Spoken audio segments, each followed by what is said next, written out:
Bueno, el tema de asfixia perinatal es un tema muy importante si hablamos de países en vías de desarrollo. Estadísticamente, si se preguntan en qué lugares o en qué países hay más asfixia perinatal, yo le diría que sobre todo en los países en donde el desarrollo socioeconómico es mucho menor. Si hablamos en el Perú, hay una gran diferencia entre las zonas urbanas y las zonas rurales, o sea, en el campo, ¿no? Ah, y es que está estrechamente relacionado el nivel socioeconómico con la asfixia perinatal, que tiene una serie de... es multifactorial. La primera sospecha de asfixia perinatal lo hizo Aristóteles hace ya muchísimos años atrás, que relacionaba el líquido amniótico meconial con el estado fetal de sueño. Algo así como que relacionáramos el líquido meconial con sufrimiento fetal agudo, ¿no? Ahora ya sabemos que no son sinónimos. El hecho de que haya presencia de meconio durante el trabajo de parto no significa sufrimiento fetal agudo.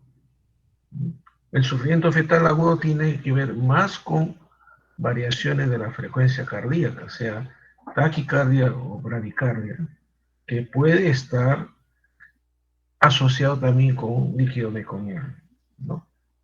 Pero ya hizo ya una primera observación en donde hacía esa relación. ¿Por qué es importante estudiarlo? Porque es una de las principales causas de mortalidad perinatal y el efecto o la secuela de la encefalopatía hipóxico-isquémica es una de las causas prevalentes de daño neurológico permanente. En el Perú, de acuerdo a datos de MINSA, un 23% de muertes neonatales son debidos a asfixia. Hace 10 años atrás era un 30% de muertes neonatales por asfixia. Pero aún así sigue siendo muy alto. Quiere decir que uno de cada 4 muertes son por asfixia, ¿no? Cosa que no se ve en países desarrollados. Si queremos definir qué cosa es asfixia perinatal, tendríamos un gran problema, porque hasta ahora no hay un consenso en la definición de asfixia. Mejor dicho, no hay un consenso en cuanto a los criterios para poder definir asfixia perinatal. Sin embargo, podemos hacer una definición fisiopatológica, ¿no?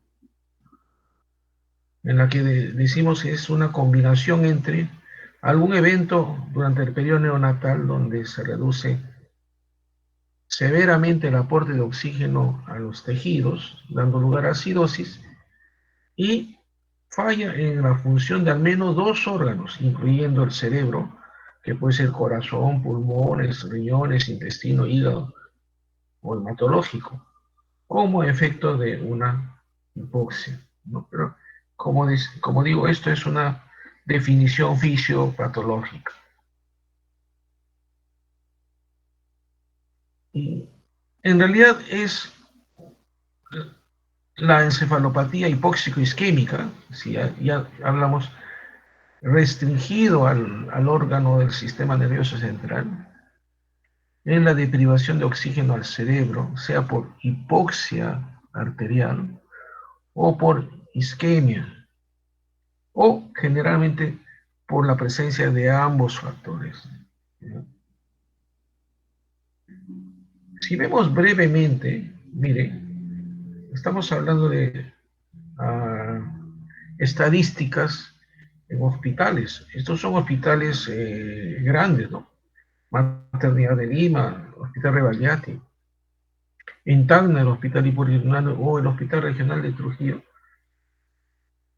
Las tasas de asfixia son más o menos parecidas, que es por cada 1.000 nacidos vivos, de 2 a 3 casos, ¿no?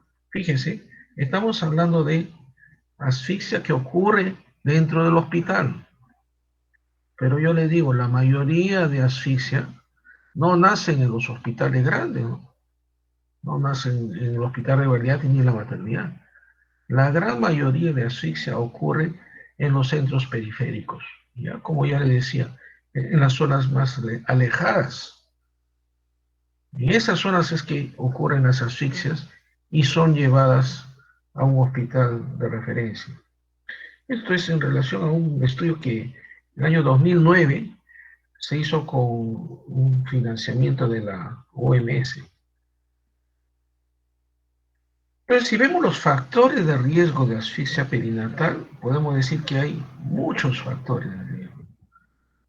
Empezando, antes de hablar de los factores de riesgo materno, podemos decir que el mismo estado socioeconómico o factores demográficos ya son factores de riesgo para asfixia perinatal. Ejemplo, una gestante adolescente ya es un factor de riesgo. Un embarazo no deseado, sea la edad que tenga la madre, ya es un factor de riesgo de posible asfixia. La falta de control prenatal ya es un factor de riesgo de asfixia. O, o madres de baja condición económica también es un factor de riesgo. Estamos hablando de factores de riesgo demográficos, ¿no? Ahora, si ya nos vamos a los factores de riesgo maternos específicamente, ahí ya tenemos cardiopatías, nefropatías severas, enfermedades que están relacionadas con el embarazo, tales como una preeclampsia, eclampsia o diabetes, o una anemia severa de la madre o hipotensión o shock materno, o drogas o infecciones, que esto último que es muy frecuente en la mamá, ¿no? Infecciones, por ejemplo, infección urinaria de la madre, que generalmente en el tercer trimestre tiene mayor repercusión en el feto, ¿ya? O sea, infecciones maternas son factores de riesgo muy frecuentes de que el bebé pueda ser asfixiado. Factores de riesgo útero-placentario, una insuficiencia placentaria, o podríamos decir una placenta vieja, una ruptura prematura de membranas, más de 18 horas, y mientras más tiempo pase, aumenta el riesgo. Hemorragia de tercer trimestre, DPP, placenta previa. Esto es lo que nosotros llamaríamos evento centinela. No sé si ustedes en ginecobstetricia han revisado lo que son los eventos centinela de asfixia. Son hechos del mismo trabajo de parto que ocurren poco tiempo antes del suceso de la asfixia. Por ejemplo, un DPP, desprendimiento prematuro de placenta, una placenta previa, hechos que dan lugar a una cesárea de emergencia, ¿no? Y el bebé muchas veces nace asfixiado o puede nacer también muerto, ¿no? Poco líquido también, el oligoamio severo es un factor de riesgo para el bebé. Estos en realidad son los eventos centinela propiamente, ¿no? Que son las complicaciones durante el trabajo de parto o durante el expulsivo. Un prolapso de cordón umbilical, esta es una super emergencia. El nudo verdadero del cordón, esto a veces, la mayoría de veces no se puede detectar, ¿no? Son hallazgos después del nacimiento, pero que si es un nudo verdadero con un cordón corto y si nace por parto vaginal, al momento del expulsivo, va a jalar este cordón y se va a ajustar el nudo y ahí puede dar lugar a una asfixia. Una ruptura uterina, que no es tan frecuente porque ahora ya se toman las medidas adecuadas, ¿no? Por eso es de que las cesáreas anteriores con un periodo intergenésico corto no se someten a un parto vaginal, ¿no? Por el riesgo de la ruptura uterina. O presentaciones anormales del feto, sea en podálico, sea de cara o sea en transverso.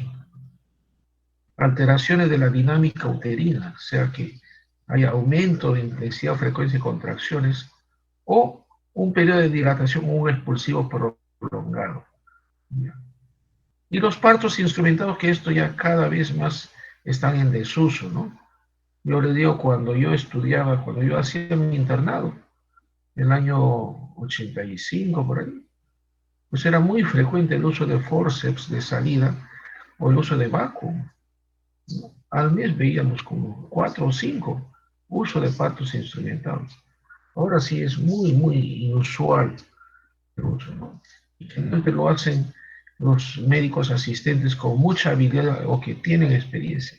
Generalmente los antiguos todavía saben utilizar con mucha habilidad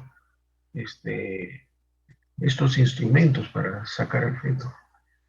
Tenemos factores de riesgo fetales, el hecho de ser prematuro, un RCIU, o posmaduro, o un ICP, o una aspiración meconial, la infección fetal, que ya lo hemos referido, que viene de la infección materna, embarazos múltiples, malformaciones congénitas, síndromes genéticos, anemia por isoinmunización, ¿no?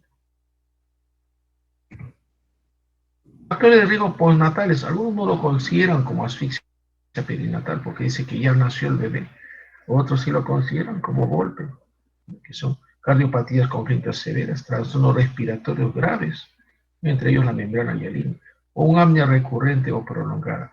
Fíjese todo este listado de factores de riesgo innumerable, ¿no? Y aquí faltan otros más que no se han mencionado. Pero en una gestación de alto riesgo pueden confluir más de uno de estos factores. Entonces se van sumando los factores y finalmente pues puede dar lugar al nacimiento de un bebé con asfixia, ¿no? Yo quiero dedicar una buena parte de mi presentación en la parte de fisiopatología, ¿ya? Pero la fisiopatología basada en experimentación animal. Bueno, yo tuve la suerte hace muchos años atrás, hace 20 años atrás, de poder trabajar en un laboratorio donde se hacía experimentación animal sobre la asfixia perinatal. Entonces tuvimos la suerte, digo, de poder hacerlo en diferentes tipos de animales, tanto animales grandes como animales pequeños. ¿Y cuál es la importancia de ello? Bueno, ahora pues la medicina está basada en evidencia, ¿no? En evidencia clínica, tanto para el diagnóstico como el tratamiento. Es decir, se estudia por metaanálisis, por diferentes formas, juntando varios estudios parecidos para sacar conclusiones con una gran población, ¿no? Esos son los metaanálisis y que nos sirven para poder tomar decisiones, por ejemplo, para hacer protocolo o, por ejemplo, para inclusive para hacer el diagnóstico de alguna determinada enfermedad. Pero si hablamos nosotros de asfixia perinatal, no es posible, pues, porque no es posible experimentar con seres humanos, ¿no? Y también la otra desventaja es de que en la asfixia perinatal cada caso es diferente, ¿no? No tenemos dos casos de asfixia exactamente iguales, entonces es muy difícil de sacar conclusiones porque son, ya hemos mencionado, ¿no? La gran lista de factores de riesgo. Entonces cada uno tiene su determinado mecanismo fisiopatológico. Entonces, es muy complicado decir, este es la fisiopatología de la asfixia, porque cada uno tiene diferente forma de presentación, ¿no? Sin embargo, para eso se utilizan los animales para poder hacer experimentos y poder luego extrapolarlo a la clínica, ¿no? En base a los experimentos en animales se ha visto que la hipoxia condiciona una redistribución sanguínea sistémica. Cuando hay hipoxia, el organismo, sea animal o sea del ser humano, redistribuye la sangre hacia los órganos nobles de la economía. Estos son tres: el cerebro, el corazón y las glándulas suprarrenales. Es decir, cuando hay hipoxia hay mayor perfusión de sangre hacia estos tres órganos, en desmedro de los demás órganos, ¿no? Por ejemplo, en los pulmones, el hígado, los riñones, intestino, la piel, etcétera, etcétera. Ahí hay disminución de flujo sanguíneo en estos órganos que no son órganos nobles. Pero ahí no queda la cosa. Si hablamos del sistema nervioso central, en el cerebro también tenemos regiones nobles y regiones menos importantes para la vida, ¿no? Por ejemplo, ¿cuál es la región del sistema nervioso central que es vital? Es el tronco encefálico. Si se daña el tronco encefálico, se muere el animal o se muere la persona. Entonces, esta redistribución de sangre también ocurre dentro del sistema nervioso central. Mayor flujo hacia el tronco encefálico. Y como consecuencia de esta redistribución, van a haber zonas donde hay menor perfusión de sangre. Entre ellas tenemos la sustancia blanca periventricular, tenemos la corteza cerebral. Fíjense, la corteza cerebral no es vital, es decir, una persona, un animal puede vivir sin corteza cerebral. Algunos niños que tienen epilepsia rebelde al tratamiento, el tratamiento quirúrgico consiste en una lobectomía, o sea, quitar un pedazo de corteza cerebral, aquella en donde es el foco epileptogénico. Por eso, el ser humano puede vivir sin corteza, ¿no? El hipocampo es otra región que no es vital. Una persona puede vivir sin hipocampo. Es más, las personas ya ancianas, los de la tercera edad, la primera función mental que va perdiendo es la memoria. La memoria es trabajo del hipocampo. Entonces, una persona desmemoriada puede vivir y seguro que vive más relajado, más tranquilo que esa persona que tiene una memoria exquisita, ¿no? Entonces, fíjense cómo hay una redistribución sanguínea. ¿Por qué es importante mencionar esto?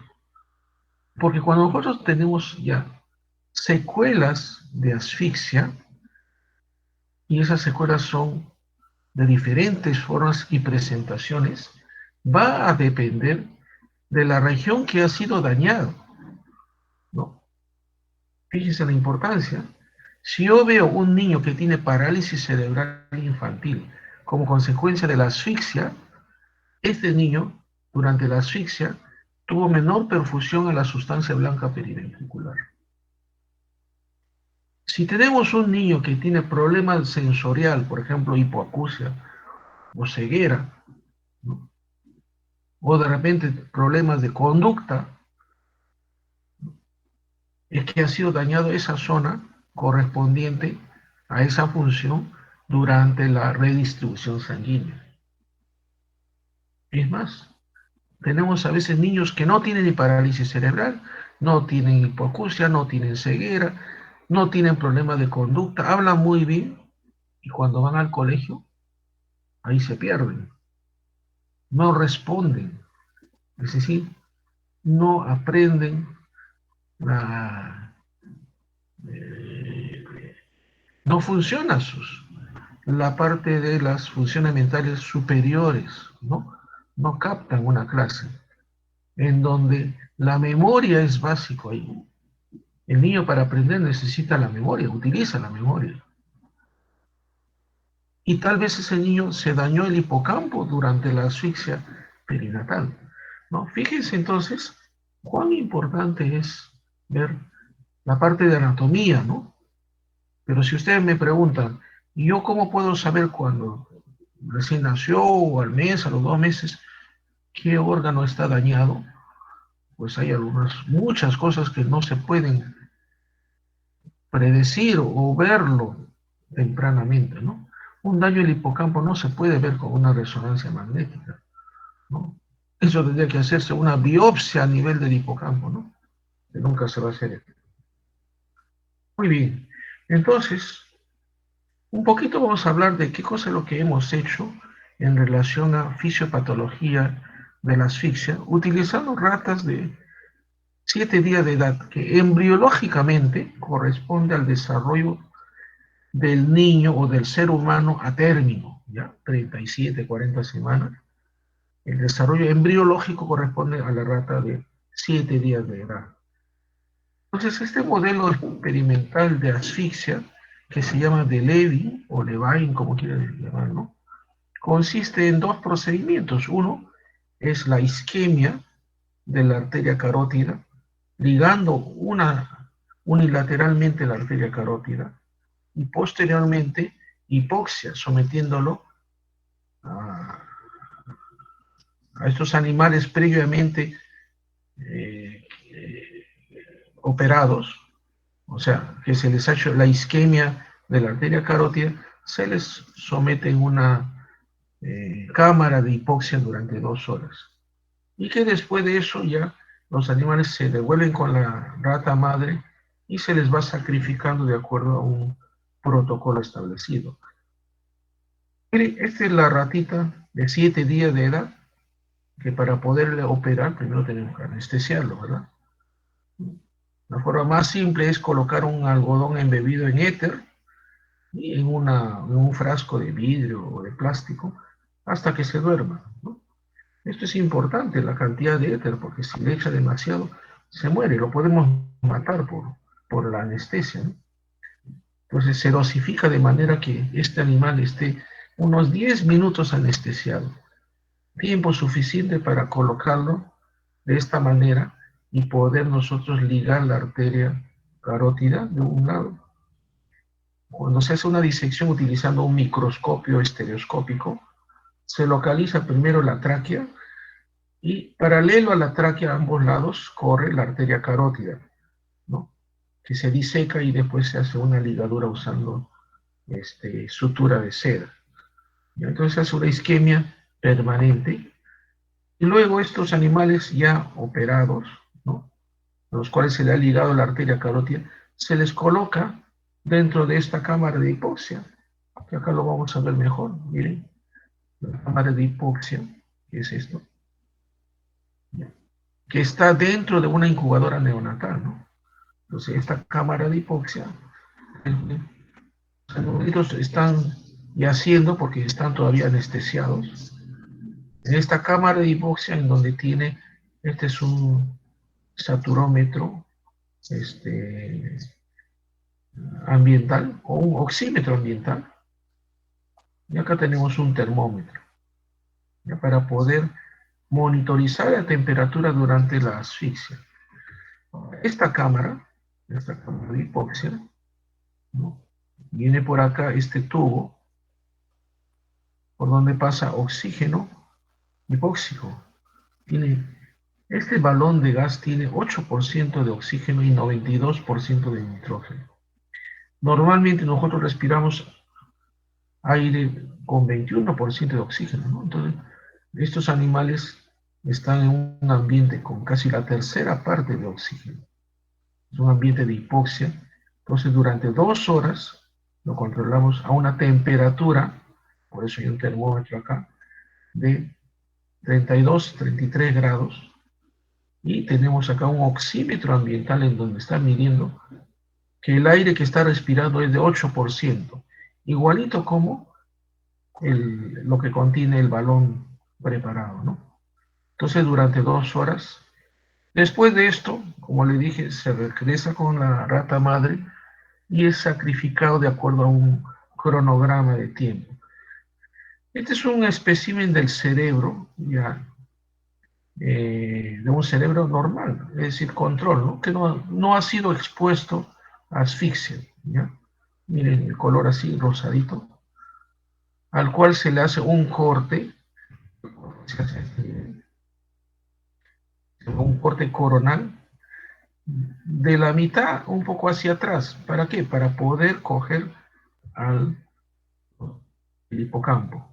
En este caso nosotros hacemos un corte para ver la estructura que nos interesa estudiar. En mi caso, ¿qué cosa me interesaba estudiar? las regiones más susceptibles a la hipoxia, ahí donde hay menos perfusión de sangre, que como le dije son dos, ¿no? O tres, pero aquí tenemos ya dos, tenemos la corteza cerebral y tenemos el hipocampo. Acá no se puede ver mayormente la sustancia blanca periventricular, pero nuestro interés era ver corteza cerebral y el hipocampo. Este es un tejido, un corte histológico que ha sido teñido con hematoxilina y eosina. Lo morado es hematoxilina y lo rosado es eosina.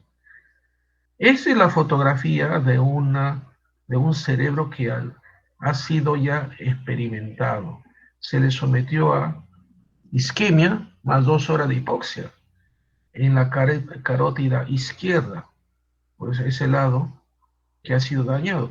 Fíjense la diferencia de coloración. Mientras este lado no hay daño, ve un color rosadito, el lado dañado ya está blanquecino, ¿no? Ya no es rosado. Y esto es más o menos una semana después de que ha sido expuesto a la asfixia. Si le hacemos un corte para ver el hipocampo, miren, el lado no dañado, el lado no dañado y el lado dañado, ¿no? El lado dañado es aquel en que se ligó la arteria carótida. Entonces, en este modelo, ¿qué cosa encontramos? El lado no ligado, no hay ningún tipo de daño anatómico. Lo que ocurre es que la rata, la circulación cerebral es muy parecido al del ser humano. El ser humano tenemos el círculo de Willis. Sí, si ligamos una arteria, en realidad no es dañado, solamente si ligamos una arteria, porque en el cerebro existe el círculo de Willis. Es decir, del lado contralateral va a suplir también la falta de irrigación del lado ligado, ¿no? En este caso, el lado izquierdo ha sido dañado. Lo que pasa es de que en este experimento se ha juntado la ligadura más la hipoxia, ¿correcto? Ligadura más hipoxia. Si nosotros hiciéramos ligadura sola sin hipoxia, la figura sería así. Así no hubiera ningún daño. Digamos una sola arteria carótida. Pero si una vez ligado la arteria carótida le sometemos a 2 horas de hipoxia, ahí sí ocurre daño en el lado de la arteria ligada, más el lado contralateral no hay ningún daño. Entonces, lo que quiero decir que este modelo es necesario la confluencia de isquemia más hipoxia para que se produzca el daño anatómico. La otra cosa importante que mencionar cuando nosotros hacemos experimentos con animales es de que los resultados van a ser variables. ¿Por qué? Porque son animales, son seres vivos. Y los seres vivos no son clonados, ¿no? No son exactamente iguales. Acá nosotros utilizamos hermanos de la misma camada. Si la rata pare 6 ratitas, usamos los hermanos, ¿no? No juntamos camadas de diferente madre, ¿ya? O sea, genéticamente son muy similares, ¿no? O si quieren, casi similares. Sin embargo, tiene su diferencia, tiene su idiosincrasia, si ustedes quieren decir. Fíjense que nosotros, por decir, cogemos 6 ratas que son hermanas entre ellas y los sometemos a la misma injuria, isquemia más hipoxia. ¿Qué obtenemos? Que el 50% de animales que han sido sometidos a asfixia van a tener este tipo de daño anatómico, o sea, severo, con lesión quística, fíjese, destrucción masiva de tejido. Una tercera parte de estos animales van a tener un daño leve. Fíjense, casi no se nota, ¿no? Sí pueden ver la diferencia. El lado ligado se ha contraído, ¿no? Como si se hubiera encogido. Está más chica esto. Por si acaso no es que haya sido un mal corte, ¿eh? Este es un buen corte, porque miren el tamaño del hipocampo acá, con el tamaño del hipocampo normal, no ha sido dañado, ¿ya? Miren el tamaño de la corteza, cómo se ha encogido en relación al lado contralateral. Esta es una lesión de tipo atrófica, es una lesión mucho menos severa que esta. Y vamos a encontrar también algunos animales, casi un 17%, que no les produjo nada. A pesar que se les ligó y se les sometió a 2 horas de hipoxia, no tuvieron ningún daño anatómico. Esto es lo que ocurre con los seres humanos. Si les sometemos a algún tipo de daño, no todos van a responder así. Ya. La gran mayoría van a tener seguramente, si es una injuria severa, van a tener una gran mayoría daño severo. Pero va a haber otro porcentaje que tiene un daño menor y algunos que no sufren ningún daño. ¿Ya? Esto ocurre en la vida real. Por eso yo les decía que no vamos a tener dos casos de daño exactamente igual. Igualito es cuando ustedes hacen experimentos,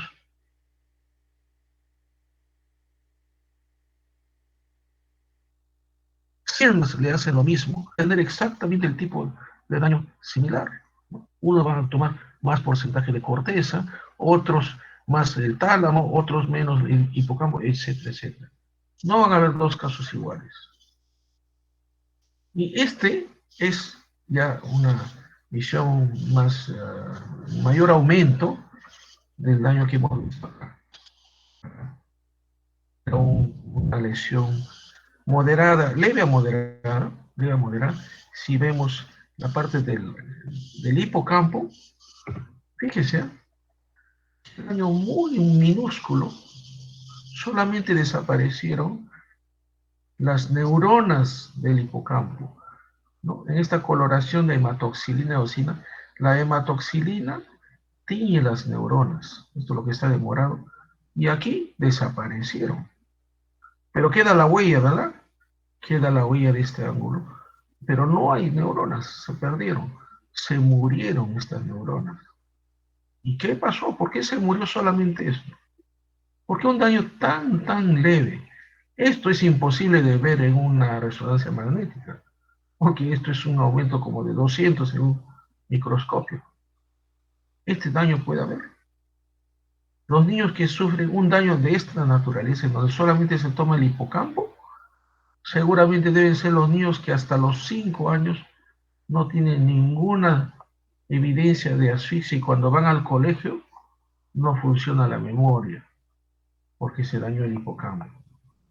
¿Ves? Entonces se dan cuenta qué importante son los modelos experimentales en animales porque podemos sacar algunas conclusiones a la clínica humana, ¿no? Y nosotros, este fue el primer trabajo de investigación que hicimos, deducimos que el hipocampo es la región más vulnerable del cerebro a la hipoxia isquemia, y dentro del hipocampo esta zona CA3, ¿ya? No esta zona, no esta zona, que tiene diferentes nombres, ¿eh? Esto se llama el giro dentado, esto se llama la región CA2 y esta es la región CA3 del hipocampo. ¿Por qué solamente esto y por qué no esta parte? No, mucho.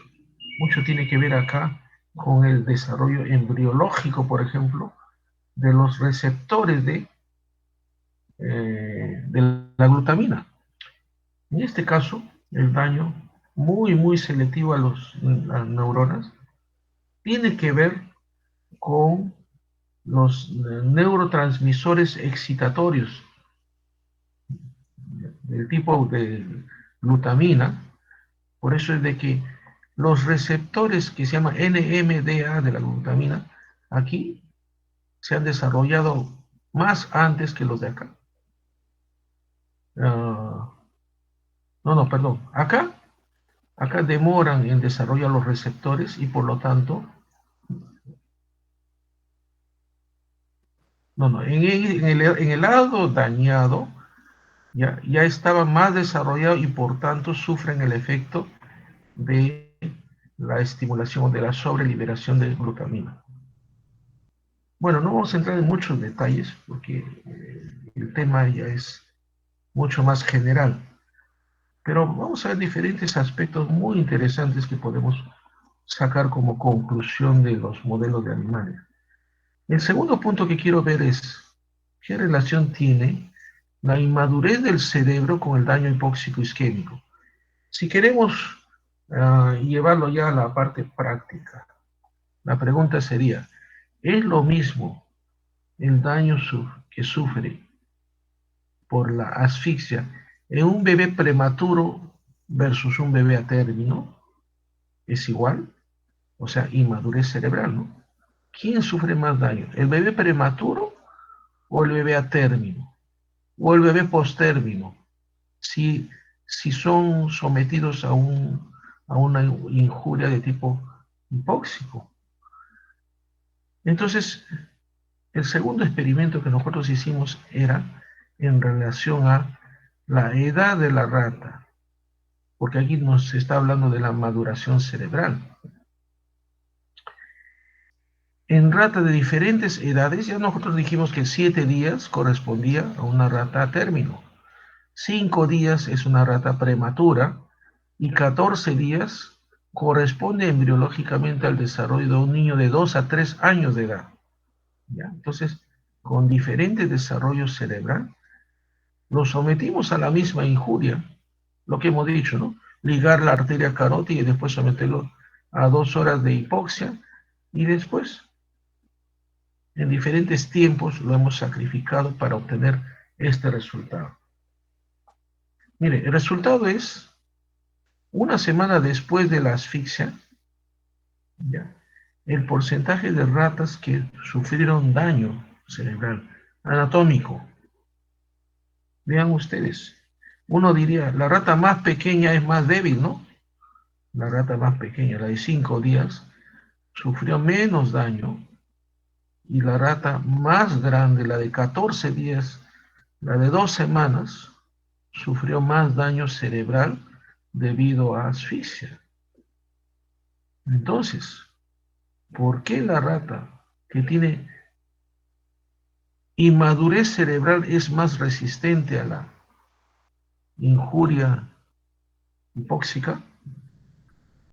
Mire, la probable hipótesis que podemos poner está relacionado a la maduración cerebral, ¿no? Mientras el cerebro esté más maduro, el daño que va a sufrir va a ser mayor. Esa es la posible hipótesis. Si lo traspolamos nosotros ya a la parte clínica, en los bebés que nacen, un bebé prematuro que sufre de asfixia, si nosotros aislamos solamente el cerebro, seguramente va a sufrir menor daño si lo aislamos solo el cerebro. Pero lo que pasa es de que el bebé prematuro, digamos, un bebé de 30 semanas o 28 semanas, no solamente el cerebro es inmaduro, ¿no? Tiene el pulmón inmaduro, corazón inmaduro, riñón, todos los órganos son inmaduros. Entonces, esta sumatoria va a tener su efecto en el cerebro y entonces ya pues no va a ser tampoco mínimo el daño cerebral, ¿no? Porque se van sumando el efecto uh, dañino en el cerebro por otros factores. Por ejemplo, el pulmón inmaduro, ¿qué va a producir?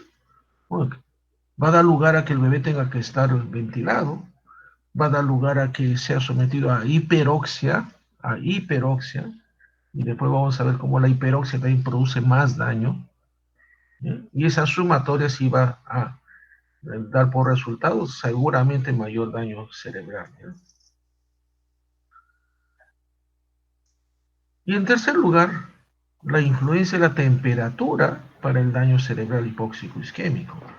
Y para eso nosotros hicimos un experimento para ver cómo variaba la temperatura cerebral con diferente oxígeno o la concentración de oxígeno inhalado. Fíjense que acá el animal empieza a respirar aire ambiental y la temperatura se mantiene más o menos en 35 grados, ¿no? Desde aquí empieza a inhalar gas hipóxico de 8% y vemos el efecto de la temperatura. Al comienzo sube un poquito, porque acá el animal está excitado, se excita, está buscando por dónde escapar. Si vemos en esa cámara de hipoxia, el animal está que da vueltas alrededor de esto buscando una salida, ¿no? Pero llega un momento en que ya se cansa, que termina acá, entonces ya empieza, ya no tiene fuerza, empieza a convulsionar. Y el organismo de esta rata, ¿qué cosa hace? Que empieza a bajar la temperatura. Fíjense cuánto baja. Más de 2 grados baja de temperatura. Y esa es una respuesta a la hipoxia. El organismo es tan sabio que cuando, ante una falta de oxígeno, ¿qué hace? Trata de ahorrar oxígeno, ¿no? Y para ahorrar oxígeno, disminuye el metabolismo. Disminuir el metabolismo significa disminuir la temperatura. Es por eso que nosotros en la UCI, cuando estábamos para recibir a los bebés asfixiados, venían, que los traían de provincia, todos los bebés llegaban fríos. No era por culpa del enfermero, del médico que lo traía, sino que el cuerpo de este bebé asfixiado por sí solo bajaba la temperatura. Es un mecanismo reflejo ante la escasez de oxígeno, que es disminuir la temperatura. Y aquí viene el tema, ¿no? Cuando a mí me enseñaban en la clase de asfixia hace 30 años, nos decían, en esa época no existía ni el ventilador, por si acaso, no había ventilador. Que al bebé asfixiado, que llegaban muchos, había que darle dos cosas, había que darle calor y oxígeno, porque eso eran dogmas de la neonatología. El calor y el oxígeno para niños sanos y para niños enfermos. O sea, un bebé asfixiado igualito, había que darle oxígeno y había que darle calor. Pero sería algo paradójico, ¿no? Contraproducente si su mismo organismo trata de enfriarse y nosotros le damos más calor. Entonces, hace 20 años atrás, en el laboratorio donde estuve, hicimos este experimento con las ratas, ¿no? Es la tercera modificación en el modelo mismo de Levy, que consistía en someter la hipoxia en esa cámara dentro de una incubadora neonatal, entre 28 grados a 37 grados, para ver qué ocurría a 28 grados, 31, 33 y 37 grados. ¿Correcto? Y esto era la respuesta que obtuvimos. ¿Cómo lo interpretamos? Mientras más calor dábamos al animal durante la hipoxia, mayor daño producíamos. Y mientras más enfriábamos al animal, menos daño. Conclusión, el frío protege al cerebro de la injuria asfíctica, de la injuria hipóxica, ¿no? Y esto nosotros lo vemos, bueno, en los hospitales hemos tenido casos de bebés que han sobrevivido en una cámara frigorífica durante horas y después se ponen a llorar. Esto no es un cuento de terror, ¿no? Por si acaso. Son hechos reales que se han visto. Dentro de una cámara frigorífica un bebé que empieza a llorar. Es decir, no estaba muerto, ¿no? Sino el corazón estaba paralizado durante media hora, una hora, y después revive. Tenemos los casos que frecuentemente ocurren, ¿no? Ahogados en un lago congelado, que después de media hora lo reanima y no queda ninguna secuela neurológica. Entonces, la hipotermia le confiere al cerebro de una rata una relativa protección frente a la injuria hipóxico-isquémica, Conclusión de estos trabajos que empezaron hace 20 años atrás, el uso de la hipotermia como tratamiento de asfixia. Entonces ahora se utiliza la hipotermia como tratamiento de inicio en asfixia perinatal. Ya la mayoría de países desarrollados utilizan, se llama la hipotermia terapéutica. En un comienzo era muy cruel así, era una hipotermia selectiva, fíjese, parece un casco de un soldado romano, ¿no? El objetivo inicial, cuando todavía no había mucha experiencia, se enfriaba solamente la cabeza, pero para eso había que hacerle ECMO, o sea, utilizaban pues la sangre, lo sacaban por acá, después lo enfriaban por acá y lo metían por acá. Eso era muy complicado. Ahora ya no se hace este tipo de hipotermia selectiva, ahora se hace una hipotermia generalizada. Se utilizan mantas que rodean al bebé por donde pasa aire, agua fría, ¿no? Entonces se baja la temperatura del organismo para disminuir el metabolismo. Fíjese a dónde estamos llegando, ¿no? Estamos llegando a lo que hace 30 años era lo contrario, cuando antes se calentaba a un niño asfixiado, ahora se enfría a un niño asfixiado. Y esto de la hipotermia ahora ya tiene usos, no solamente en cirugía cardiovascular, también se hace eso. Es decir, cómo va avanzando los conocimientos y mucho de ello basado en experimentaciones con animales. Por eso me he dedicado más de media hora de esta clase para hablar de la importancia de las experimentaciones con animales. Y finalmente, este es un trabajo que ya nosotros lo hicimos ya en el Perú, ¿ya? Hemos replicado todo el modelo que aprendimos en otro lugar, lo hicimos en el Hospital del Niño, en donde queríamos nosotros ver el efecto perjudicial de la hiperoxia. En este caso, lo que queríamos ver era, si una vez sometido a asfixia con el modelo de Levy en rata de 7 días, la recuperación es mejor utilizando aire ambiental o utilizando oxígeno 100%.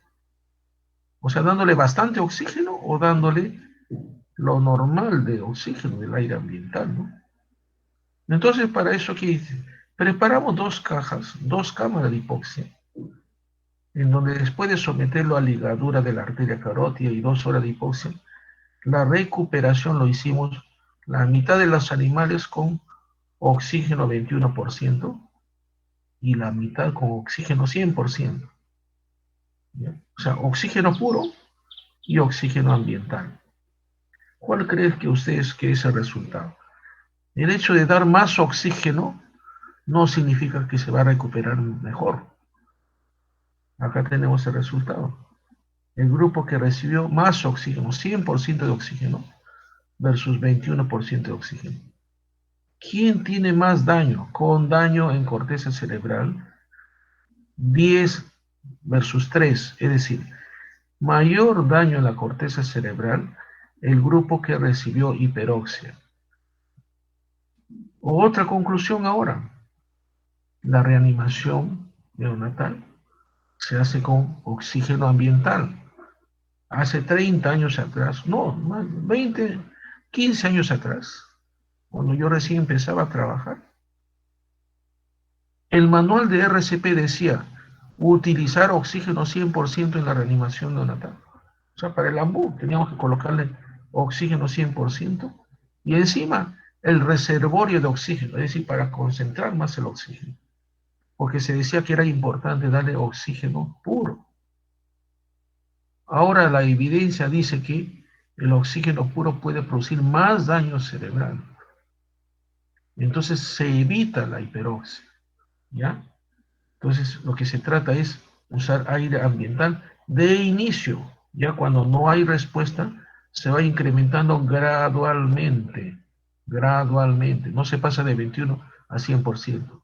De 21 se pasa a 30, 40, 50, 60, hasta llegar a 100%, ¿no? Muy bien, entonces estos son algunos de los experimentos con animales y que han sido muy útiles para sacar conclusiones, ¿no? Para sacar conclusiones en cuanto a la fisiopatología, en cuanto al tratamiento, a la hipotermia terapéutica y ahora con el manejo del oxígeno con gentileza, lo que se llama, ¿no? Es decir, el manejo con mucha delicadeza del oxígeno para evitar daño por oxígeno. Y acuérdense que el oxígeno es una droga, es un medicamento. Como todo medicamento tiene efectos benéficos y tiene efectos tóxicos. Hay que evitar el efecto tóxico del oxígeno. Si nosotros damos demasiado oxígeno a un bebé prematuro, ¿qué vamos a causar? Uno, retinopatía del prematuro. Dos, daño cerebral. Tres, enterocolitis necrotizante. Tenemos tres ya comprobados que producen daño usando exceso de oxígeno. Entonces, ahora sí ya vamos a pasarlo un poquito más rápidamente porque esta información lo van a tener en cualquier texto. Pero aquí quiero hacer una diferenciación, que no lo hablan muchos. Es lo mismo depresión que asfixia. Todo bebé que tiene un Apgar bajo no significa que ha tenido asfixia, por si acaso. Un bebé que tuvo Apgar 2 al minuto y 7 a los 5 minutos, no le van a poner diagnóstico asfixia neonatal. Si solamente ha tenido un Apgar bajo, sin otros criterios clínicos, estamos hablando que solamente ha tenido una depresión al nacer. Nada más. Para hablar de asfixia, se requieren los 4 criterios clínicos de la Academia Americana de la Pediatría. ¿Cuáles son? 1. Un pH menor de 7 en sangre arterial del cordón. 2. Apgar menos de 3 a los 5 minutos. 3. Disfunción neurológica temprana, ¿ya?, que esté relacionado con hipoxia.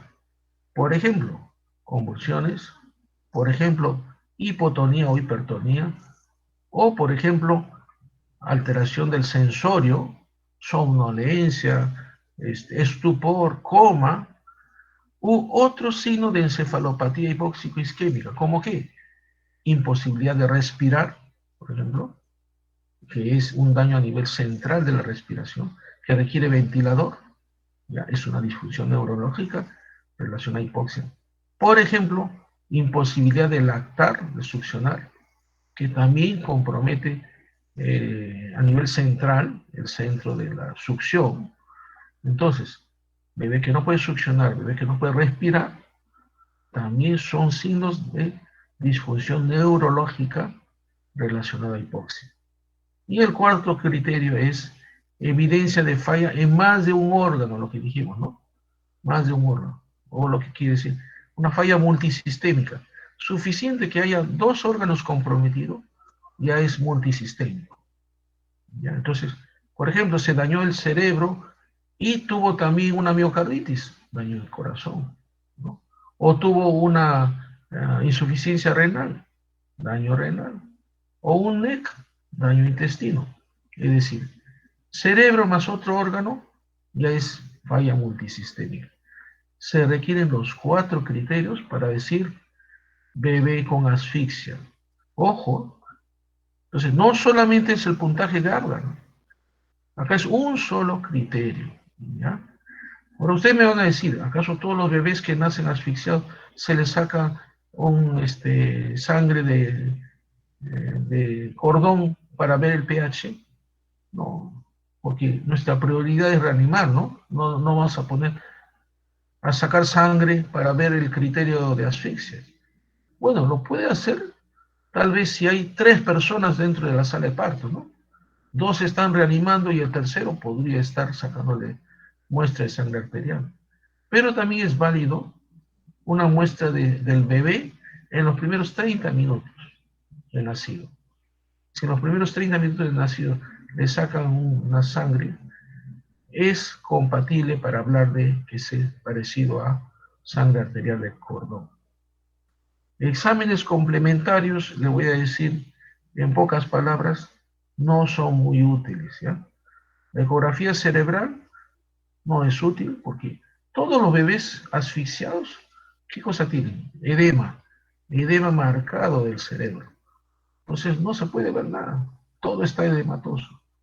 Tomografía tampoco, todo está edematoso. Resonancia tampoco. Probablemente de todos estos exámenes de imágenes, el que más útil podría ser sería la resonancia magnética, pero después de la semana. O sea, los primeros días, ninguno de ellos es útil. La ecografía cerebral podría ser sí, para detectar hemorragia intraventricular, pero yo les digo, el edema es tanto que no me permite diferenciar zonas dañadas.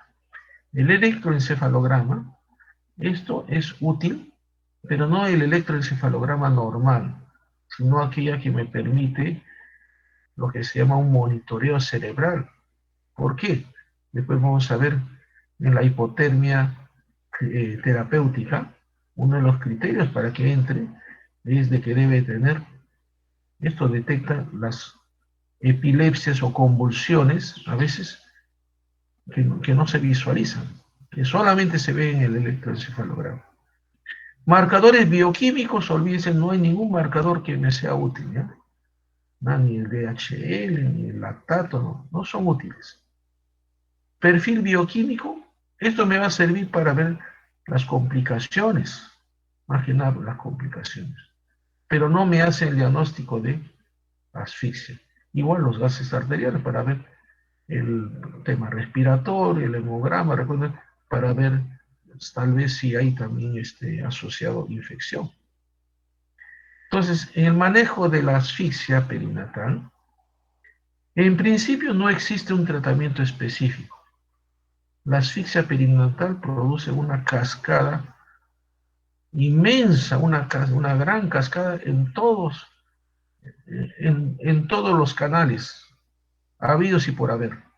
Es decir, es como un cataclismo que ocurre. Entonces no hay una sola droga que pueda parar todo eso. Lo que se hace es manejar las complicaciones, manejar la acidosis, bebé que no respira, ponerlo en ventilador, manejo de las convulsiones, hipoglicemia, manejo de la hemodinamia, ¿no? Poner inotrópicos, manejo de la insuficiencia renal, ¿no? La coagulación intravascular diseminada y ayudarle un poco con la alimentación enteral, ¿no? Estudios experimentales se han hecho con diferentes drogas, hasta ahora ninguna de ellas solamente puede bloquear de repente algunos de los canales nada más, pero no permite mayor cosa. Por eso es que al momento lo único eficaz es la hipotermia, es decir, disminuir, prácticamente bloquear todos los canales, toda la cascada, ¿no? Disminuyendo el metabolismo, y nos da tiempo para que el organismo del bebé asfixiado, permita, permita defenderse contra todas estas noxas, ¿no? Toda la cascada inflamatoria que ocurre. Por eso es que la hipotermia moderada, o podemos decir hipotermia terapéutica, ¿ya? Es útil y es utilizado en todos los países desarrollados. En el Perú en la maternidad ya lo estamos usando. Y nos permite, número uno es salvar la vida, ¿no? Salvar la vida. Ahora, que queden secuelas, bueno, eso ya es de esperar que puedan haber secuelas y todo depende del grado de asfixia que haya tenido, ¿no? Pero lo importante es de que puede salvar vidas, ¿no? Pero para poder entrar a este protocolo de hipotermia se requiere una serie de criterios. Cualquier bebé no puede entrar. No puede entrar prematuros. Porque el prematuro tiene ya otro hándicap, ¿no? Tiene ya otras desventajas que no permiten un buen aprovechamiento de la hipotermia. Entonces, prematuros, antes se hablaba hasta 36, ahora en algunos lugares pueden entrar desde 35 para más. Miren los criterios, ¿eh? Acá hay muchos criterios que son de la Academia Americana de Pediatría, por ejemplo, el Apgar bajo, el pH menos de 7, la clínica compatible con daño cerebral. Acá hay ya 3 criterios, ¿no?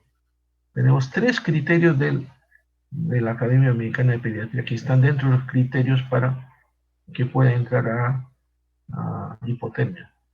Ahí se agrega un electroencefalograma anormal para detectar epilepsia o convulsiones, muchas veces no visibles. A veces es, es una convulsión que solamente se puede ver en un electroencefalograma. Si es que hay, es un candidato para hipotermia. Es decir, debe de convulsionar para decir, ya, este puede entrar. No debe tener otro tipo de malformaciones mayores, ¿no? Una hernia diafragmática, una gastrosquisis, una cardiopatía compleja, tampoco cromosomopatías, ¿no? Trisomía 13, 18. Bueno, yo no sé si la trisomía 21 podrá entrar, eso depende del criterio del hospital, pero estamos hablando de que estos bebés que tienen ya otras condiciones ya los hacen más desfavorables para una mejoría con hipotermia. Y fíjense, de todos estos criterios, el más importante es el último, tener menos de 6 horas de vida.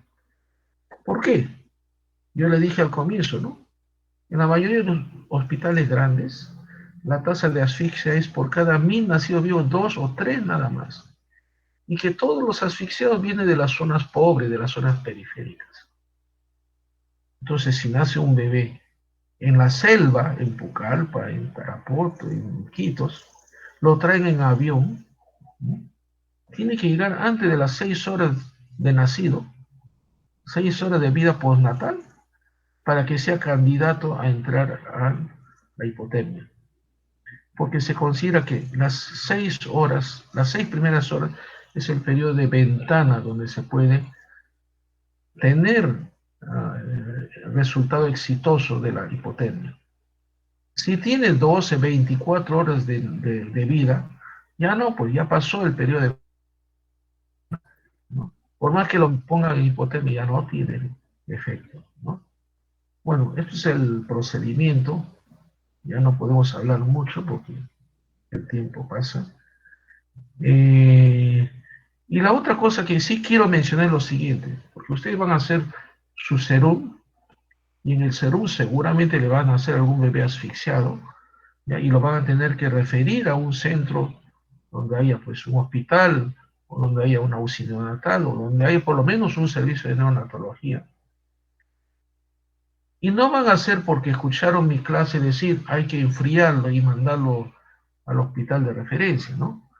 Nunca se hace una hipotermia a la criolla, ¿ya? Disculpe que hable de esos términos. A la criolla significa enfriar como sea. Hemos tenido, nos han traído de algún sitio, no voy a decir de dónde, en una incubadora un bebé que le habían puesto bolsa de hielo para enfriarlo. Eso es lo peor que puede ocurrir. Ahí sí lo matan de verdad, porque el cambio, la oscilación de temperatura, eso sí lo mata al bebé. Cuando se hace hipotermia, todo es regulado con una máquina. Tiene que ser muy, muy gradualmente. De 0.1 en 0.1 se va bajando la temperatura. No se va a poner una bolsa de hielo para que baje bruscamente 4 o 5 grados, ¿no? Ahí ni siquiera se controla la temperatura. Por eso eso es todo un arte. Y yo les digo, la mayoría de bebés en realidad hemos tenido varios casos que hemos hecho y han fracasado. La parte más difícil es el recalentamiento. Ahí se muere. Bajar la temperatura hasta 32, ahí soporta. Después de 72 horas, cuando empieza el recalentamiento, ahí hacen un desbalance, hacen arritmia y se mueren. Porque eso sí, con mucho cuidado se tiene que recalentar el bebé. ¿Bien?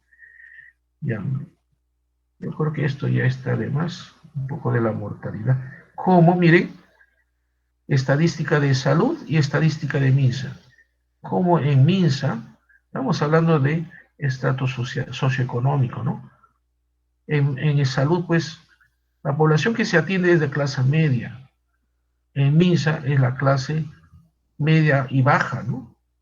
Cómo hay más del doble de incidencia de asfixia en la población más pobre, ¿no? Acá no lo mismo, lo estamos viendo en este cuadro.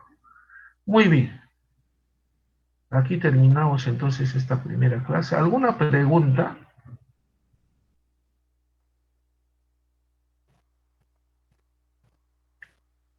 ¿Alguna pregunta? Unos 5 minutos.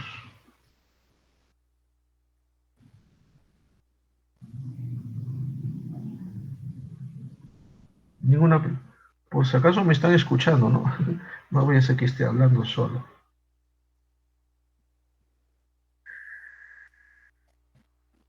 Ya, ¿no hay ninguna pregunta? Está bien el audio, ¿no? Me escuchan lo que hablo, ¿sí? Sí, doctor. Ya, gracias. Ya, ¿ninguna pregunta?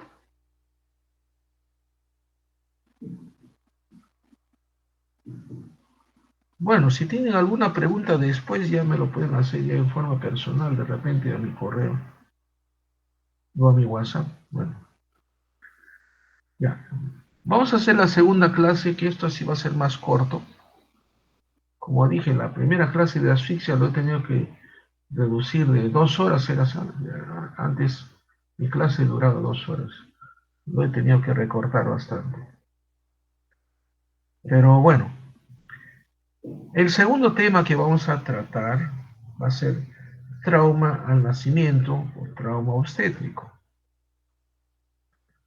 Mucho de esto, si nosotros hablamos de trauma obstétrico, miren, cuando hablamos del tema de asfixia, la tasa de asfixia prácticamente es uno de los indicadores del nivel socioeconómico. Por eso decía que en los países desarrollados hay muy poco de asfixia.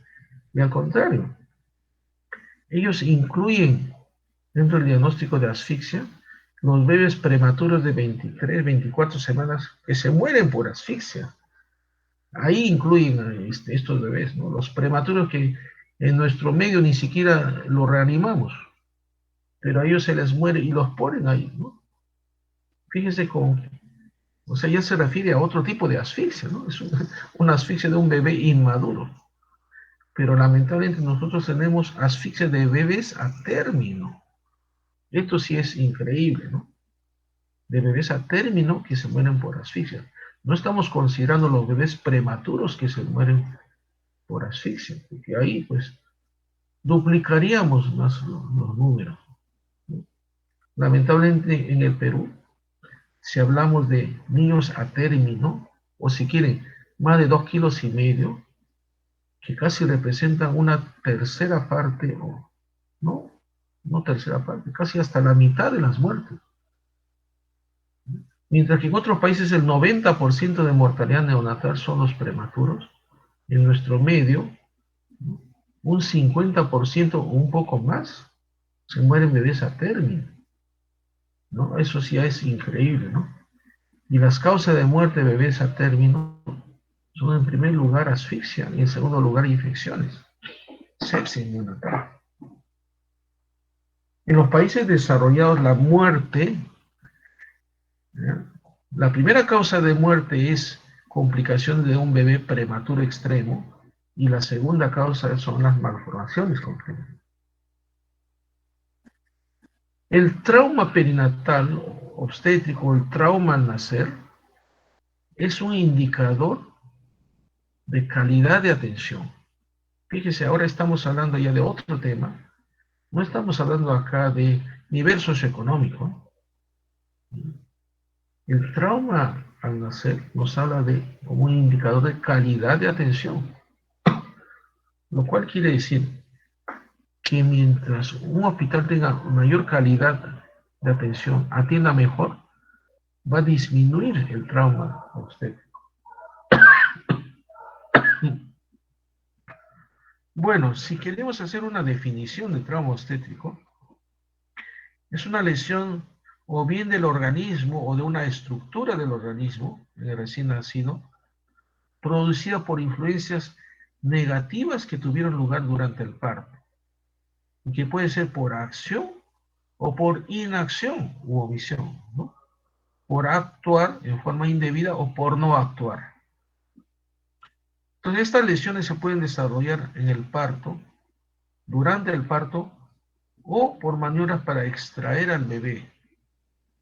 Y pueden ser evitables o pueden ser inevitables, ¿no? La incidencia, acá no vamos a hablar mucho de números porque mucho depende de los países. Por eso le decía, en países donde la calidad de atención es mejor, la incidencia va a ser mucho menor. En países o hospitales donde utilizan protocolos y se respetan los protocolos, vamos a tener menos trauma perinatal. Por eso es de que en la época pues en que se usaban los partos instrumentados, forceps, vacuum, había más trauma obstétrico, producto del uso de estos elementos, ¿no? Bueno, en nuestro medio, la macrosomía y la presentación podálica probablemente sean los factores más relacionados con daño, con trauma obstétrico. Fíjese lo que estoy diciendo, ¿no? Macrosomía. La macrosomía se puede diagnosticar antes de que nazca el bebé con una buena ecografía, ¿de acuerdo? Pero lamentablemente, y eso lo vemos todavía en nuestros días y en los hospitales emblemáticos, nace un bebé, dice, indicación de la cesárea, macrosomía. ¿Y cuánto nació pesando el bebé? 3 kilos 300, 3 kilos 400, ¿no? Nada de macrosomía, tenía un peso normal. Y le hicieron cesárea porque pensaban que tenía 4 kilos. ¿Qué quiere decir esto? Un mal diagnóstico, ¿correcto? Un mal diagnóstico. Entonces, bueno, este es un diagnóstico en el que el bebé no salió perjudicado, ¿no? ¿Por qué? Porque le habían calculado más y tenía menos. Por eso le hicieron cesárea. ¿Qué pasa si ocurre al revés? Por ejemplo, le hacen una ecografía y le dice, tiene 3 kilos 500, primer parto, primer embarazo, ¿no? Condición para parto vaginal. Y nace el bebé y pesa 4 kilos y medio. O sea, al revés ocurrió. En este caso, lo calcularon más chiquito y resultó que era macrosómico. Hemos tenido casos. Nunca me voy a olvidar, hace unos 2 años atrás, era una madre adolescente que le habían calculado 3 kilos y medio, tenía 15 años la pobrecita, 3 kilos y medio, dijeron, sí, puede ser parto normal.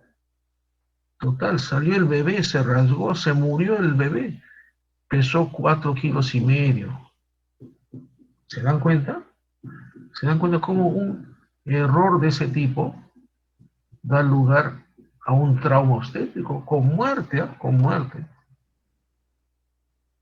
Por eso sigo hablando, es indicador de calidad de atención. La presentación podálica, ¿cuántas veces han ocurrido, no? Que no se dan cuenta que está en podálico hasta que llega el expulsivo. Muchas veces ocurre cuando es un prematuro. Un prematuro tiene la cabeza pequeña y piensa que las nalgas son la cabeza. Y resulta que no sale la cabeza, sino sale la nalga, ¿no? Los glúteos. Y ya sabemos, pues la presentación podálica entraña más riesgo de trauma obstétrico. Sin embargo, la cesárea tampoco no garantiza que el bebé no tenga lesiones. Ahora vamos a verlo, ¿no? Existen algunos factores que contribuyen a mayor riesgo de trauma, ¿no? Por ejemplo, anomalía pélvica materna, útero de Delfo. Eso también hay que saber diagnosticarlo, ¿no? Un parto prolongado o precipitado. Fíjese, no solamente es prolongado, el parto precipitado, nosotros hemos tenido a veces un trabajo de parto que no duró ni una hora y que nació el bebé. Es un parto precipitado. El bebé también puede nacer con trauma. Oligohidramios, o sea, la falta de líquido, ¿no? La falta de líquido puede dar lugar a muchas cosas, aparte de que pueden tener deformaciones, ¿no? Un pie sambo, pie en varo, o puede tener anomalías a nivel de la cara, porque hay poco líquido.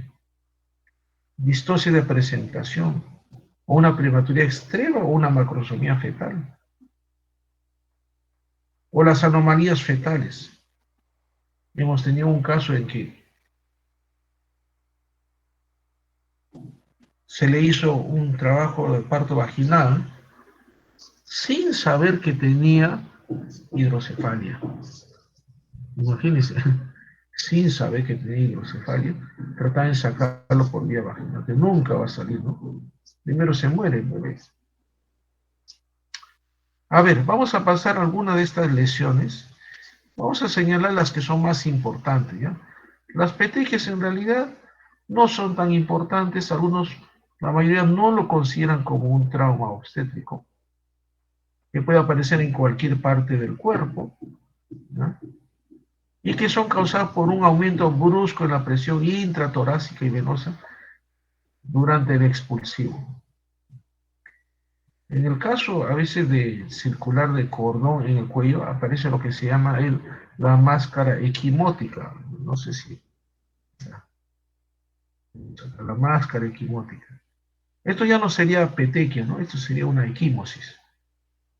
O sea, la petequia son los puntitos rojitos que hay pequeños, que la mayoría casi ni se dan cuenta y que desaparecen solo. Pero sí lo que podemos hablar de que un trauma obstétrico son las equimosis o los hematomas. Ahora, esto es muy frecuente, lo que pueden ver acá. Esto no es una cianosis, ¿ya? Como pueden ver, tiene la cara nada más morada, ¿no? Cuando tiene una cianosis central, todo el cuerpo debería estar morado, pero aquí solamente la cara. ¿Qué se ha producido? Se ha producido un circular de cordón ajustado al cuello, ¿no? Que seguramente al momento de nacer por vía vaginal lo ha traccionado y lo ha ajustado más, ¿no? Por algunos minutos y lo deja pues con esta coloración, que felizmente esto no deja ninguna secuela y en 24 horas se corrige, ¿no? Pero esto nosotros no lo tenemos, a pesar de que es una equimosis, ¿sí? Se llama máscara equimótica, no lo consideramos como una trauma obstétrica. Pero esto sí, ¿qué pasó acá? Probablemente tenía una presentación de cara, es decir, la cabeza no estaba deflexionada como para poder salir, sino que se encontró con la cara y la mamá cada vez que pujaba, ¿no? Golpeaba la cara contra el canal del parto. Y miren lo que está produciendo, ¿no? Vamos a tener equimosis o hematomas en la cara. Esto sí es un trauma estético, que muchas veces no sale, ¿eh? No sale. Termina esto en una cesárea y lo saca un poco, por vía alta. O esto, que sí son también equimosis. Algunas veces, cuando el bebé está atravesado y es difícil de sacarlo, el médico entra en pánico, ¿no? Porque dice se va a asfixiar el bebé y trata de sacarlo lo más antes posible y lo coge con mucha fuerza. La misma presión de las manos sobre el cuerpo puede dejar marcas, ¿no? Y esas marcas van a ser las equimosis en diferentes, depende de dónde lo ha cogido. Entonces le puede dejar hematomas o equimosis. Cuando tenemos un bebé prematuro en donde hubo ruptura de la bolsa amniótica, o sea, pérdida de líquido, si es un prematuro que está en transverso, o sea, está atravesado, frecuentemente sale por ahí. Bueno, si no sale el cordón, porque puede salir el cordón y ocurrir un prolapso de cordón, puede haber un prolapso de mano o prolapso de pie. Es decir, La mano salió por ese hueco, entre comillas, ¿no? Por la ruptura de la bolsa. ¿Y qué va a pasar? La mamá está pujando y está pujando sobre el brazo prolapsado. ¿Y qué le va a causar? Pues le va a causar este hematoma, ¿no? Va a estar morado su brazo,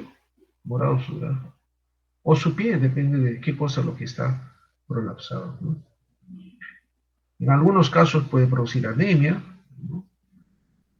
Pero no se hace ningún tratamiento. Esto sí es muy frecuente. Por eso yo le decía, ni siquiera porque fue cesárea se puede librar del trauma obstétrico. ¿Qué cosa tenemos acá? Tenemos un gran corte en el cuero cabelludo. Y le digo que la historia casi siempre es la misma. La historia es una mamá que está en trabajo de parto, que hay sufrimiento fetal agudo, ocultan y los latidos están con bradicardia, y entra en pánico todo el equipo, ¿no? Bradicardia, no se va a morir el bebé. Así que a toda velocidad lo llevan a sala de cesárea. Ya no les ponen anestesia epidural, les ponen de frente anestesia general. El cirujano entra con las justas, se enjuaga la mano nada más, ni siquiera con un buen lavado. Lo digo porque yo lo he visto, ¿no? Apenas moja las manos, se seca, entra corriendo, agarra el bisturí y hace un corte desde la piel del abdomen hasta el útero, pero se llevan del útero y con todo, ¿no? Miren, se pasó del útero y se llevó hasta el cuero cabelludo. Esto es muy frecuente, ¿no? Es el pánico del médico, del cirujano, ante una bradicardia aguda, una bradicardia severa. Traten de salvar al bebé y se les pasa la mano, pues se les pasa el bisturí. Y pueden haber cortes. Bueno, esto felizmente digo, entre comillas, ¿no? Es su cuero cabelludo. Imagínense si le cortara la cara.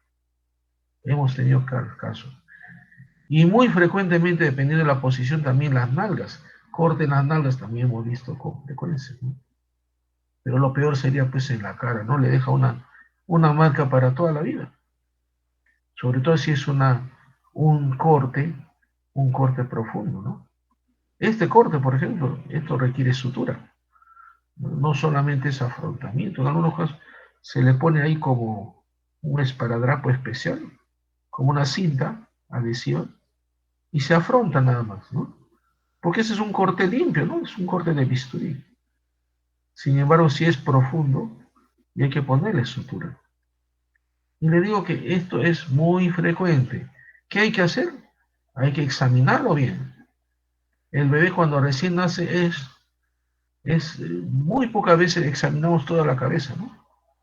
La mayoría de veces lo ha encontrado al día siguiente cuando la enfermera hace el baño y encuentra esta laceración en el cuero cabelludo.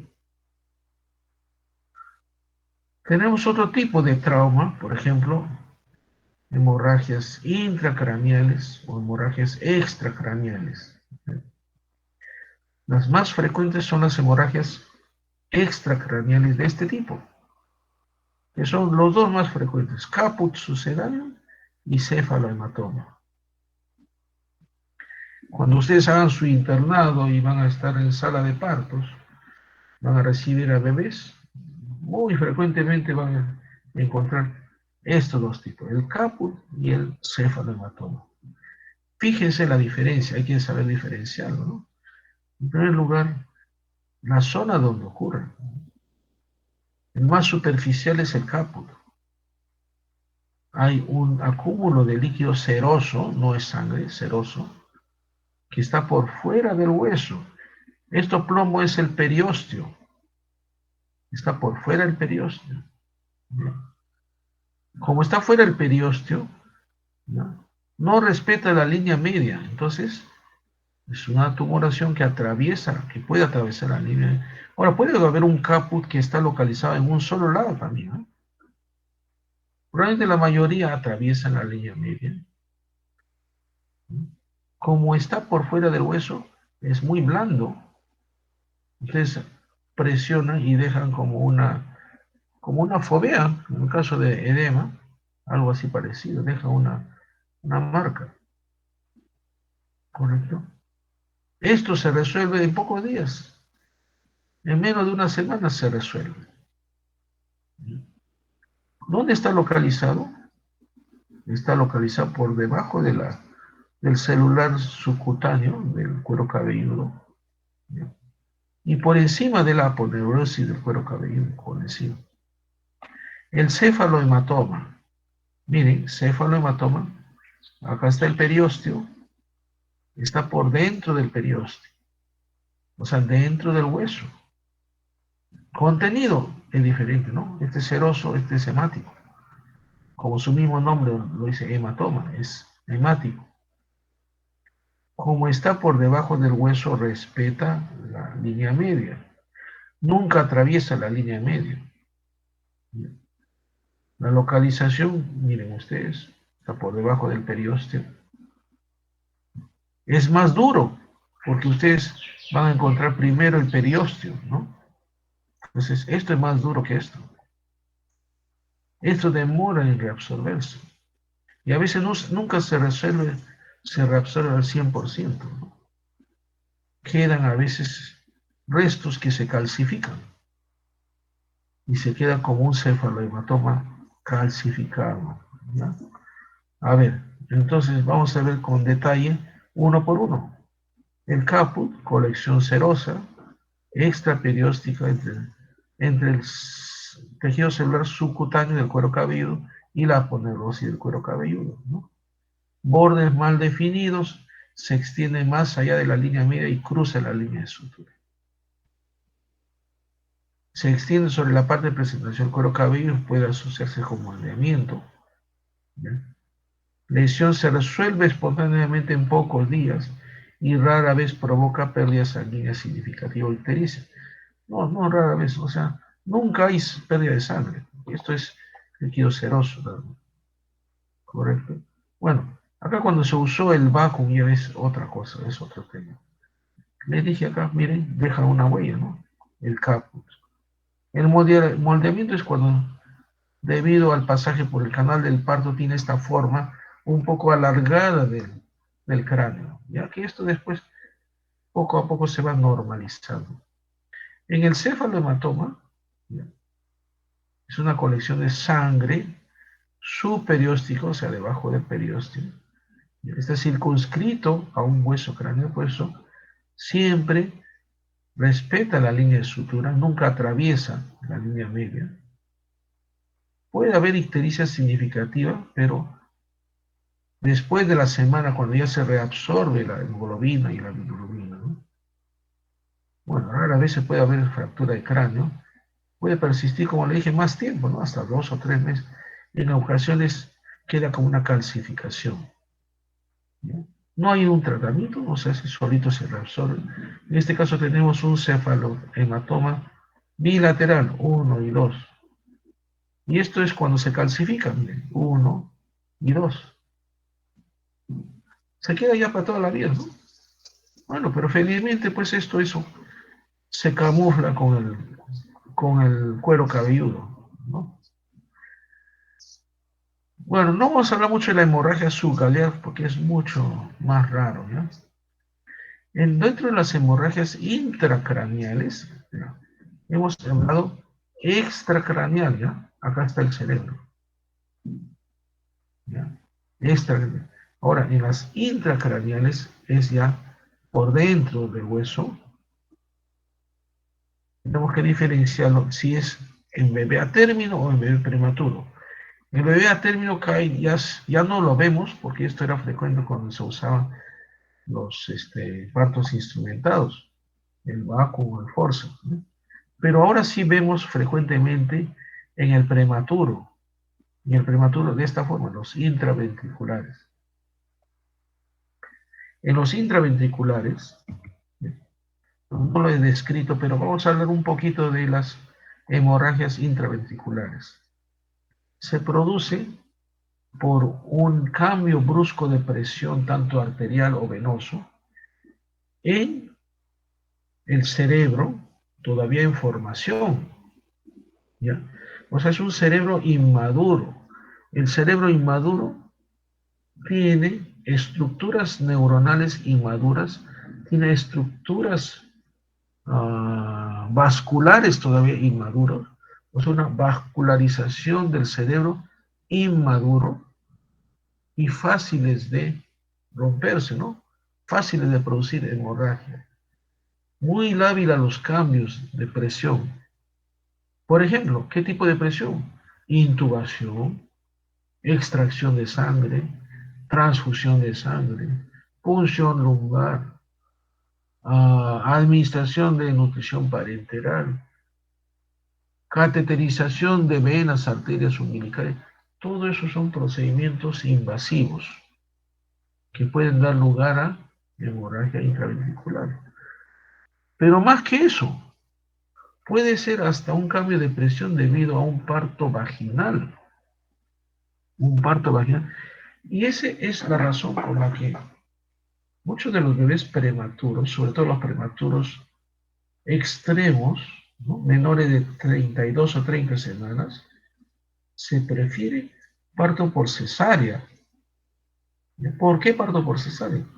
Para evitar esos cambios bruscos de presión que pueden dar lugar a la hemorragia intraventricular. Ahora, ¿entre qué edades gestacionales se recomienda? En primer lugar, tiene que ser por encima del límite de viabilidad. No sé si ustedes saben el término, qué cosa es límite de viabilidad. Estamos hablando de la edad gestacional en que la sobrevida es mayor del 50%. En la maternidad de Lima, en el Hospital Revaldiati, que son los hospitales donde hay mayor número de nacimientos prematuros, el límite de viabilidad en estos momentos, año 2022, está en 26 semanas. Quiere decir que con 26 semanas la chance de sobrevida es de 50% o más. Uno de cada dos podría salvarse haciendo todos los esfuerzos, ¿no? Entonces, quiere decir que si yo tengo una mamá con una gestación de 26 semanas en el Hospital Revaldiati, yo tengo que hacer todo lo posible para que este bebé nazca en las mejores condiciones, porque tiene la chance 50% de sobrevivir. Por lo tanto, no lo vamos a someter a un parto vaginal que puede dar lugar a hemorragia intraventricular. Lo vamos a sacar por vía cesárea, ¿ya? A partir de las 26 semanas. ¿Hasta cuándo? Bueno, eso no hay un consenso, ¿no? En los Estados Unidos dicen hasta los 30 semanas, porque más de las 30 semanas, estadísticamente, ya hay pocas hemorragias intraventriculares. Ellos dicen, después de las 30 semanas, el bebé ya está en capacidad para ser sometido a un parto vaginal. En el Perú todavía tienen miedo, ¿no? Tienen miedo hasta las 32 semanas. En el Perú dicen, después de las 32 semanas ya podemos sacar por vía vaginal con toda confianza y no le va a pasar nada. Entonces, entre 26 a 30 o 32 semanas, preferible sacar al bebé por cesárea para que nazca en las mejores condiciones y no tenga trauma obstétrico como una hemorragia intraventricular, ¿no? Yo quiero que esto se quede bien claro, ¿ya? ¿Por qué no se hace parto vaginal? Porque uno dice, ¿no? 28 semanas es un bebé chiquito, fácil, sale fácilmente por vía vaginal, ¿no? Pero eso es muy, algo teórico. No es que sale fácilmente. Hemos tenido traumas obstétricos de 26 semanas que no salieron bien. O peor, que nacen de parto podálico, y ahí sí está. De hecho, no se puede hacer un parto podálico, ¿no? Por más pequeño que sea. Ya. Fractura de cráneo vamos a pasar por alto porque ya no vemos esto. Eso se veía cuando había uso de forceps, de lesiones oculares, sí son muy frecuentes. Esas son las hemorragias subconjuntivales que ocurren en un parto vaginal. Muy raras veces de una cesárea. Y si nace de cesárea, es porque ya había sido sometido a un parto vaginal. Por ejemplo, esos expulsivos prolongados, ¿no? Que no salen por vía vaginal y terminan en cesárea. Muchos de esos sí terminan, a pesar de que salió por cesárea, con hemorragia subconjuntival, ¿no? Porque ya hubo el intento de que salga por vía vaginal y estuvo en expulsivo. En general, la mayoría de veces, no la mayoría, el 100% son benignos, ¿ya? Este tipo de hemorragia subconjuntival se resuelve generalmente antes del mes. Puede ser en 2 semanas, 3 semanas, antes del mes. Ustedes pueden ver esta radiografía de tórax. Esto no es muy frecuente, ¿no? Una doble fractura de clavícula. Una doble fractura de clavícula. A veces esto se hace porque no salía el bebé. A veces adrede se ha tenido que fracturar para poder sacar los hombros, ¿no? La fractura de clavícula es una de las lesiones más frecuentes, se hablan dentro del grupo de trauma obstétrico, ¿no? Es la más frecuente. Podemos decir que en cualquier parte del mundo nosotros vemos fractura de clavícula. Y los americanos siempre dicen, nosotros vemos fractura de clavícula siempre en la primera semana de cada mes.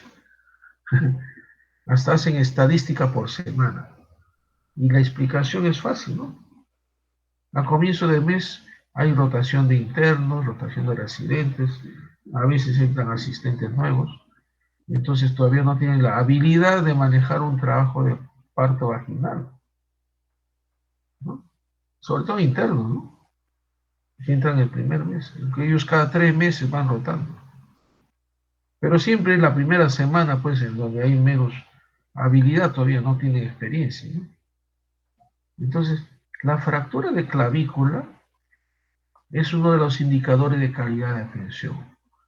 En un hospital donde todo marcha bien, todas las atenciones de parto vaginal son excelentes, no hay fractura de clavícula, ¿ya? Porque esto es muchas veces signo de un mal manejo. ¿En quiénes encontramos más fractura de clavícula? En la macrosomía fetal. Entonces, desde ya decimos, ¿no? Si no sabía que era un macrosómico y nace por vía vaginal, ahí ya pues se va a producir la fractura de clavícula, ¿ya? Porque tiene problemas para la salida. Muchas veces ya sale la cabeza, ¿ya? Y no salen los hombros. O sea, se queda como atrapado solamente la cabeza afuera y el resto del cuerpo no sale. Fíjese, hemos tenido a veces casos muy angustiantes en que a veces sale la cabeza y se contrae el útero. Se cierra el útero, ya es imposible sacarlo. Hemos visto casos de muerte, porque no salía el cuerpo. Se muere así, asfixiado, ¿no? Esas son cosas que no deben de pasar, ¿no? A veces es inevitable, a veces no se sabe cuál es la respuesta de cada gestante, ¿no? Bueno, cuando hay distocia de hombro también, a veces esto se hace adrede, se fractura la clavícula para poder sacar el hombro también, ¿no? ¿Cómo nos damos cuenta de una fractura de hombro? En primer lugar, miren, un bebé llorando. La fractura de clavícula produce dolor. Y como hay dolor, el bebé llora y llora y sigue llorando y no mueve este brazo, porque si lo mueve le duele más. Entonces vemos un bebé irritable y con asimetría de movimiento de los miembros superiores. Vemos que un lado sí lo mueve, el que está normal, y el otro no lo mueve. Entonces hay una asimetría. No es fácil de darse cuenta. Si nosotros hacemos la palpación, muchas veces podemos palpar lo que se llama el signo de la tecla o a veces la crepitación, ¿no? Pero hay que tener un poquito de experiencia ahí para poder sentirlo en el pulpejo de los dedos de la crepitación o el signo de la tecla. Si hacemos un moro, vamos a tener un moro incompleto, es decir, solo un miembro hace el signo del abrazo y el otro no lo mueve. En algunos casos, que podríamos decir demasiada mala suerte, es que la fractura de clavícula, la astilla del hueso, le puede dañar el plexo braquial. Entonces ahí ya vamos a tener dos cosas, ¿no? Aparte de fractura de clavícula, podemos tener lesión también del plexo braquial. ¿Qué se hace en una fractura de clavícula? Actualmente no se hace nada. Antes se le inmovilizaba, es decir, evitar que mueva este brazo. Pero ahora nos damos cuenta que el callo se forma en unos 2, 3 días y el propio bebé mueve el brazo, como decía, ya no le duele, ¿no? Entonces, lo que muchos de nosotros aconsejamos es simplemente no levantarle pasivamente el brazo, en unos 3 días, no moverle el brazo. ¿Ya? Con eso es suficiente. Pero no se hace otra intervención más. Es la fractura de clavícula. Por eso le dije, muy frecuente, probablemente una de las traumas más frecuentes y que nos habla de indicador de calidad de atención, ¿no? Mientras menos fracturas en un hospital, un servicio, se habla de que la calidad de atención es buena. Fractura de húmero, ya estamos hablando palabras mayores ya.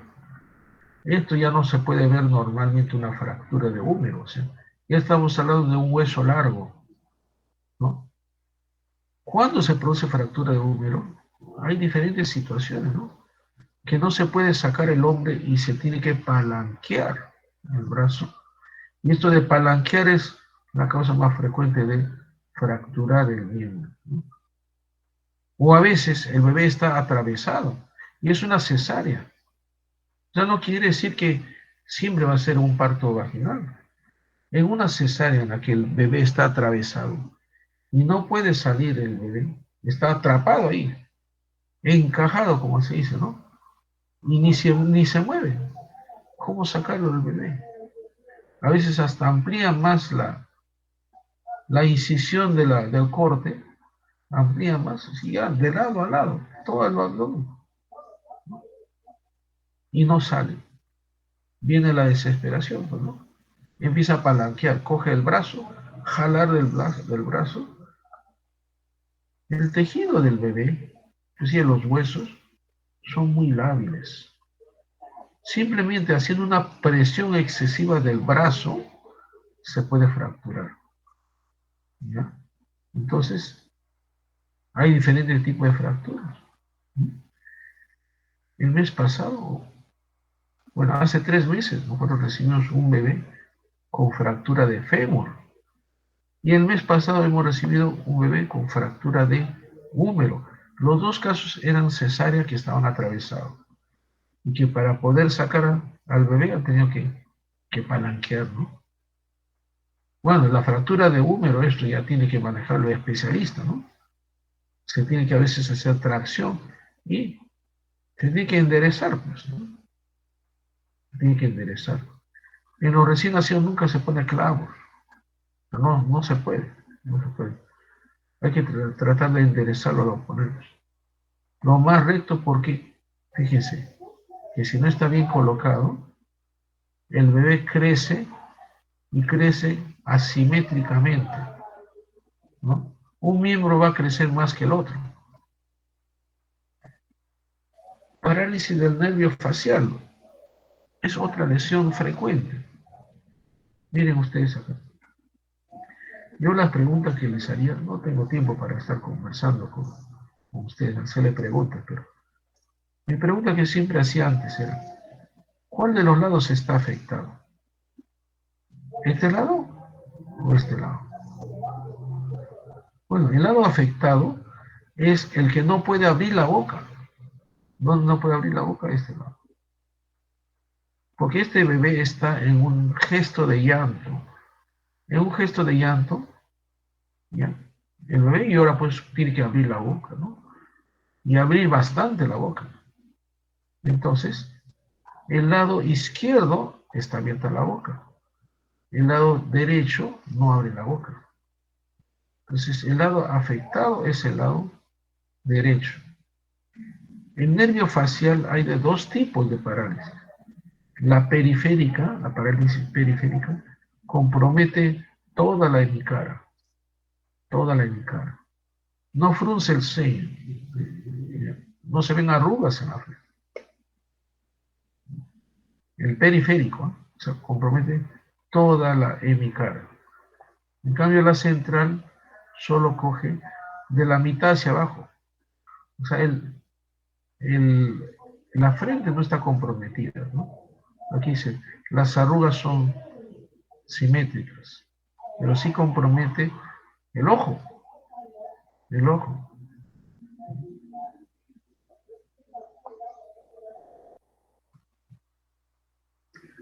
Entonces, ¿cómo se produce? Esto es un poquito, no está muy claro. Algunos hablan de que se produce una compresión del nervio facial a la salida del agujero estilo mastoideo, ¿no? O por el promontorio del sacro materno durante la rotación de la cabeza causando edema en nervio. Probablemente el giro que hace la cabeza ahí, ¿no?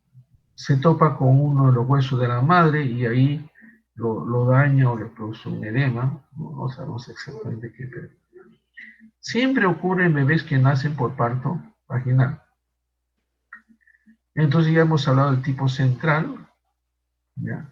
Que solamente compromete la mitad o dos tercios inferiores.